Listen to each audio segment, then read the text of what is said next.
patingin sa paglagay mo ng pamain, idol. So ganito lang ako magpain, idol. At dito yung sana, no. Yan.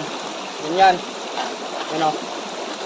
Dalawa yung ano yan, kumbaga garaw, yung pasukan ba, yung pinakabunganga, dalawa ito, tsaka dito. Ayan.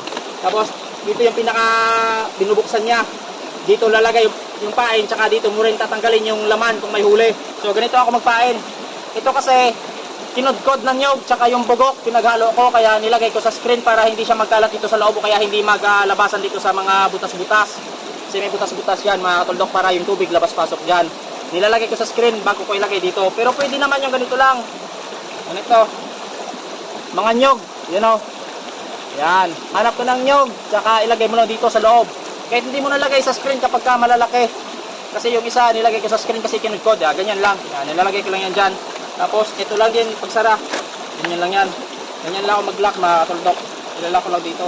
Para madali lang lagyan ng pain. Madali lang din kunin yung laman. Kapag ka mayroong huli. Yan mga idol. Yan. At ito, pwede nang ilatag ito mga katuldok. At papakita ko sa inyo yung huli ko ngayong araw. Ito mga katuldok ko.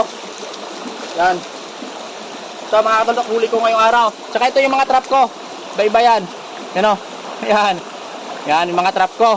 Mga ano, mga 6 liters, may 10 liters. Tapos meron din ganito o. Ito. Itong screen na green. Green na screen. Ganito rin ako magpain dito sa screen na green. Yan, ginawa ko rin yan, ganyan o. Yan. Dalawa rin ang pinakabunganga yan. Ito. Dito yung papasok yung hipon. Yan o. Yan, tsaka dito. Tsaka dito naman, dito rin yung lagay ng pain yan, mga katuldok. Yan o. Yan. Yan o. O, may kagang pa nga dito o. May kagang pa, tsaka may hipon pa o. Ito pa mga katuldok. Ganyan lang mga katuldok. So maraming salamat. Sana nakatulong. Ayos.